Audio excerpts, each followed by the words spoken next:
Muy buenas noches. Tenemos la lectura de la liturgia de la palabra del día miércoles 8 de enero del 2025. En el ciclo B,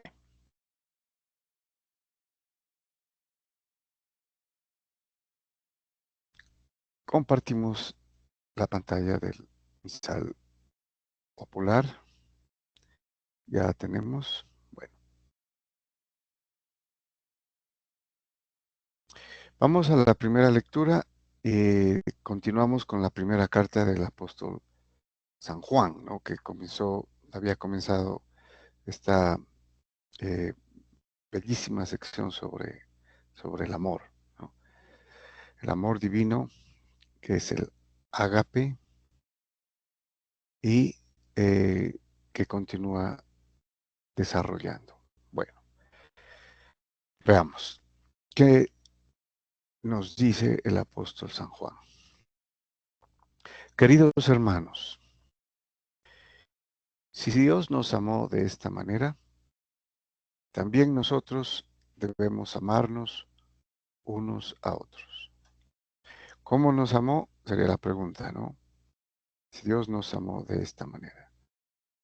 Recordemos que es Dios quien nos amó primero, no que nosotros lo hayamos amado, ¿no? Sino que Él nos amó para que, consecuentemente, nosotros pudiéramos amarnos, amar a Dios amándonos, ¿no? Que es el propósito. Pero ¿de cuál manera? Dice, enviando a su Hijo como propiciación por nuestros pecados. Entonces, esa es la mayor eh, prueba, ¿no? Del amor, el amor divino, la entrega. Continúa, a Dios nadie lo ha visto, nunca.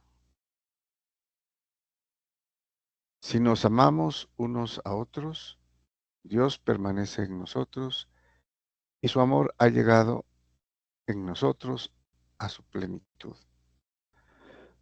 Bueno, a Dios nadie lo ha visto nunca. Se refiere específicamente a, a cómo los judíos, eh, digamos, podían entrever, ¿no? A Dios en la alianza, en los mandamientos, en la ley, ¿no? Pero no podían ver a Dios, porque ellos sabían que eh, si veían a Dios, morían. Inclusive ni siquiera el nombre no podían pronunciar. Lo llamaban el nombre, Hashem o Adonai. Pero Yahweh, ¿no? Como él, eh, digamos, el término que él utilizó para decir, ese es mi nombre, eh, no lo pronuncian por respeto. Menos verlo, ¿no? Sin embargo, aquí San Juan nos dice, si nos amamos unos a otros, Dios permanece en nosotros y su amor ha llegado en nosotros a su plenitud. Y aquí hay que entender que cuando dice Dios, está hablando de las tres personas, ¿no? El Padre, el Hijo y el Espíritu Santo. Muy grande entenderlo, ¿no? Entonces, a su plenitud, completo, ¿no? Si nos amamos unos a otros. Ese es un condicional. Entonces, Dios permanece en nosotros. Y luego va a desarrollar, ¿no? Esta su segunda parte. Bueno, en esto conocemos que permanecemos en Él y Él en nosotros. Entonces aquí no solamente es que Dios permanece en nosotros, ¿no? Sino que nosotros permanecemos en Él. O sea, inicialmente dice, Dios permanece en nosotros y su amor ha llegado en nosotros a su plenitud si nos amamos, ¿no? Nos amamos unos a otros. ¿Por qué? Porque hay que recordar que si somos miembros de un mismo cuerpo, que es Jesucristo, con su iglesia, entonces no podemos hacer otra cosa sino amarnos, porque nadie odia a un miembro que le sirve al cuerpo, ¿no? como todo, digamos, aquí viene la idea del sistema, ¿no? Todo está conectado en el cuerpo. Entonces, aquí podemos entender, en esto conocemos que permanecemos en Él, que es la segunda parte, ¿no? Permanecemos en Él y Él en nosotros. Pero primero es Él en nosotros, ¿no? Y luego nosotros en Él. Bueno, porque Él nos amó primero. Entonces, Él, eh, sin, eh, sin verlo, ¿no? Como dice, nadie ha visto a Dios, sin verlo. Pero a través del bautismo, hay que recordar esto, al hacernos parte de ese cuerpo, pertenecer a la iglesia, compartir la divinidad del mismo Dios en la iglesia, siendo parte integral de su cuerpo, del cuerpo místico de Jesucristo. Entonces podemos decir que nosotros estamos en Él y Él en nosotros, ¿no? Ahí se complementan las dos partes. O sea, no solamente es que Dios permanece en nosotros, sino nosotros en Él. Entonces, ¿en qué conocemos que permanecemos en Él y Él en nosotros? En que nos ha dado de su Espíritu. Y nosotros hemos visto y damos testimonio de que el Padre envió a su Hijo para ser Salvador del mundo. ¿En qué conocemos? Que pertenecemos a Él, que permanecemos a Él y Él en nosotros, en que nos ha dado el Espíritu, que es el Espíritu Santo, que es Dios, es quien posibilita todo esto, ¿no? Si no tuviéramos el Espíritu, no tendríamos nada, ¿no? Es el Espíritu que le da vida verdadera al cuerpo. Y es el que compartimos haciendo parte del cuerpo de Jesucristo, que tiene un espíritu, ¿no? Es el Espíritu de Dios. Y entonces aquí ya nos explica. Y nosotros, dice, ¿no? Ahí nosotros se refiere a los apóstoles. Recuerden, Juan, evangelista, estuvo con el Señor 3 años, ¿no? Vivió con él, lo vio, lo escuchó, lo palpó, lo tocó. Y entonces dice, y nosotros hemos visto y damos testimonio, los apóstoles, de que el Padre envió a su Hijo para ser el Salvador del mundo. Este es la base, ¿no? De la doctrina apostólica que no debe cambiar. Entonces, ellos eh, saben, porque lo vieron, ¿no? Tuvieron una experiencia directa con el Señor. Saben entonces, según lo que les dijo el mismo Señor Jesucristo, y creen en lo que les dijo, y lo pusieron por obra en que el Padre envió a su Hijo para salvar al mundo. Por eso el nombre, ¿no?, de Jesucristo, Dios salva, Yahuwah Shua, Yahweh Shua, que es Dios salva, en hebreo. Y continúa, quien confiese que Jesús es el Hijo de Dios, Dios permanece en él y él en Dios. Quien confiese que Jesús es el Hijo de Dios. Bueno, este es prácticamente lo que se conoce como hacer una profesión de fe, ¿no?, con los labios, pero desde el corazón, ¿no? De lo contrario, no sería válido, ¿no? O sea, confesar eh, es decir lo que está en el corazón, creer y confiar que Jesús es el Hijo de Dios. Entonces, Dios permanece en él y él en Dios. Es lo contrario del que niega esto, ¿no?, que es, como sabemos, lo manifestó anteriormente, el anticristo o los anticristos. Y nosotros hemos conocido el amor que Dios nos tiene y hemos creído en él.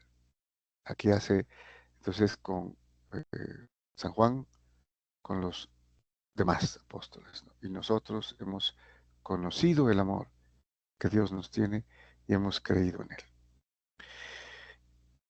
Dios es amor, y quien permanece en el amor, permanece en Dios y Dios en él. Esta es la famosa declaración de San Juan. Dios es amor. O sea, hay cantos, ¿no? Dios es amor. O sea, la naturaleza de Dios es el amor. Y de ahí deriva todo, ¿no? De Dios es la fuente del amor. Por eso él dice, Dios es amor. Y quien permanece en el amor, o sea, en Dios, porque define a Dios como amor, entonces permanece en Dios. Si se pertenece a Dios y Dios es amor, entonces se pertenece eh, a Dios y permanece en Dios y Dios en él. En esto ha llegado el amor a su plenitud con nosotros, en que tengamos confianza en el día del juicio, pues como Él es, así somos nosotros en este mundo. Bueno, esto es muy difícil entenderlo, ¿no? Porque eh, es como, digamos, un atrevimiento decirlo, ¿no? Pero en realidad sí, dado que es la gracia, el don, ¿no? Que Dios nos ha hecho, partícipes de su divinidad. Así, así lo dice San Pedro, ¿no? En una de sus cartas. Dios quiso compartir su divinidad con nosotros. Y entonces, ¿cómo ha llegado el amor a su plenitud en nosotros? En que tengamos confianza en el día del juicio, en el día final. Pues como Él es, así somos nosotros en este mundo. Estamos siendo parte del mismo Dios al permanecer en Él y Él en nosotros, en el amor, ¿no?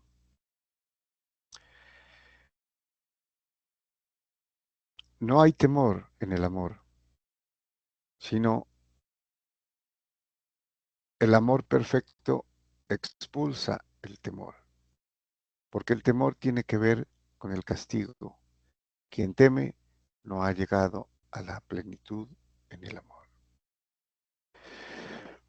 Muy bien, San Agustín dirá que en el inicio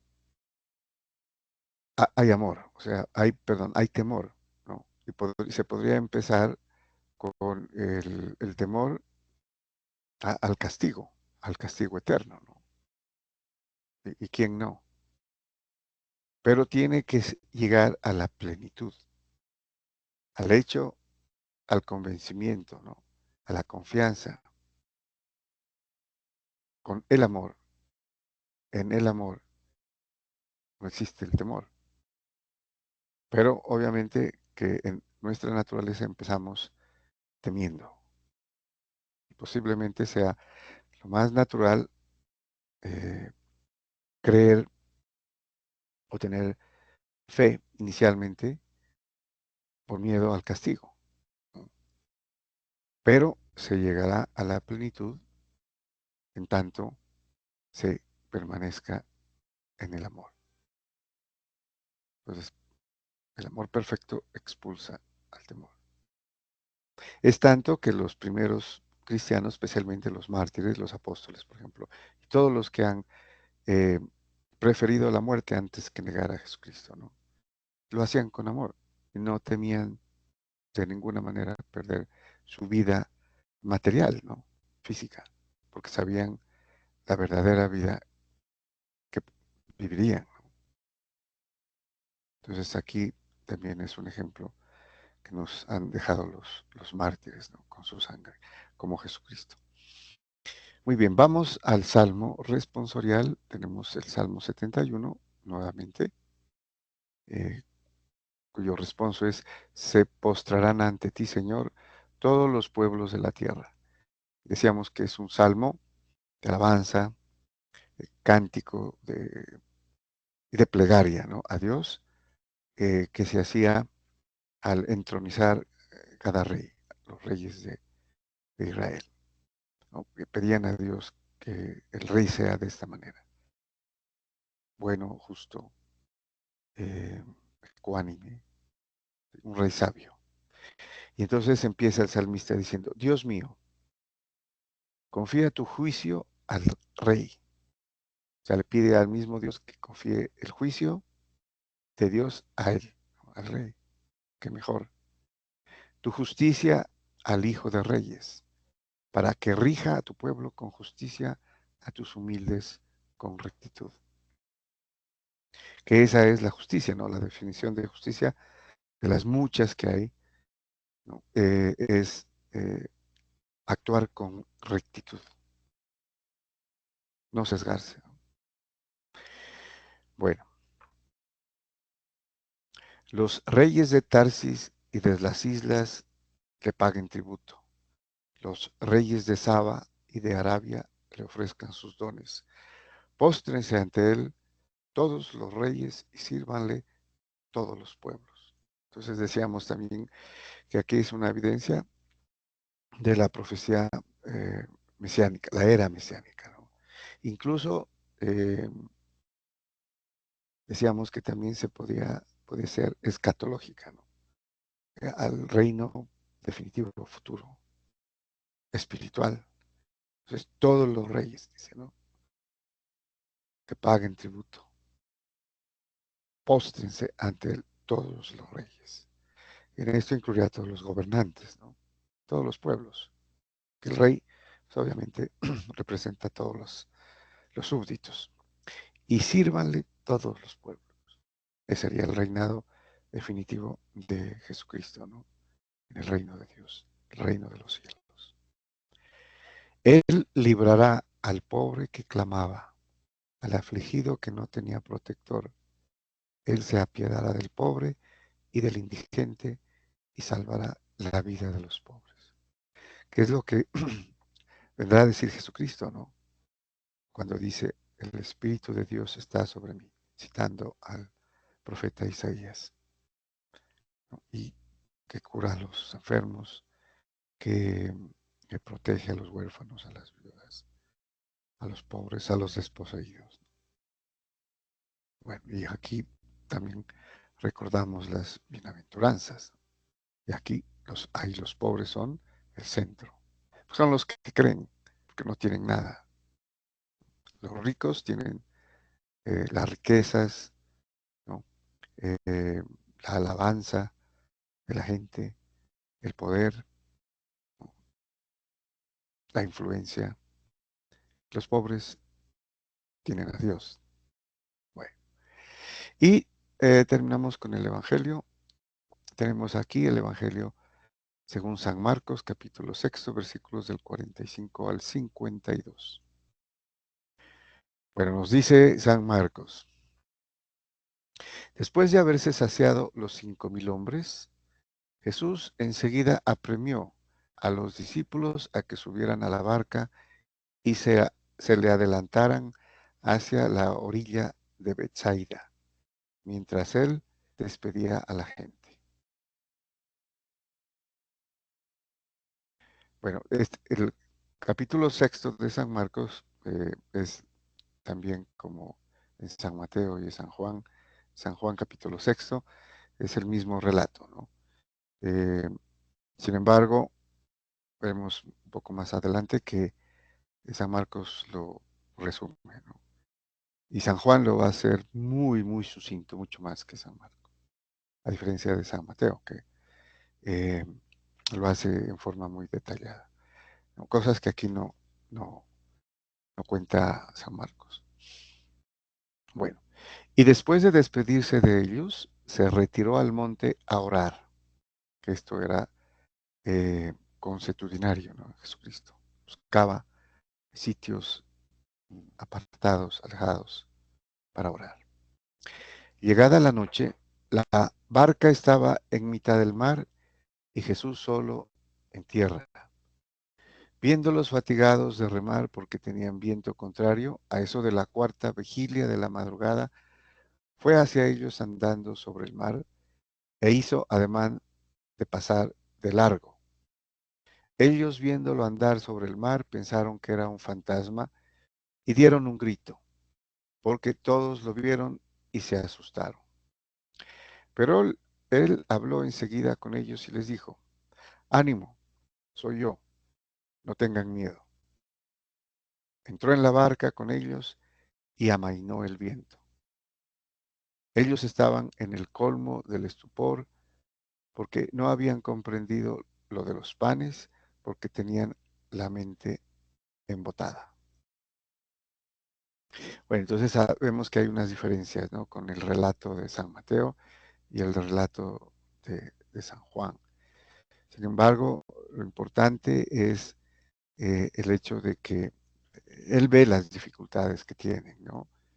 Y se da cuenta, a pesar de que está lejos, ve que están en la mitad del mar, ¿no? Y tienen dificultades al remar porque está el viento en contra. Entonces, muchos han interpretado esto como la iglesia, ¿no? La barca de Pedro, porque esa es la barca de Pedro en la que se subieron. Y entonces él llega caminando sobre las aguas, ¿no? Y claro, se asustan. Y en otro relato piensan que es un fantasma, en ese también, ¿no? Y él les dice, no teman, no se asusten. Cuando la iglesia ha estado en dificultades, ¿quién salva? ¿Quién le ayuda? ¿Quién la protege? Jesucristo. Y siempre ha sido así, ¿no? Entonces no habrá un instante en los 2000, no ha habido en los 2000 años donde la iglesia ha estado en dificultades, especialmente en las persecuciones, en las que Jesucristo, Dios mismo, ¿no? Padre, el Hijo y el Espíritu Santo hayan intervenido.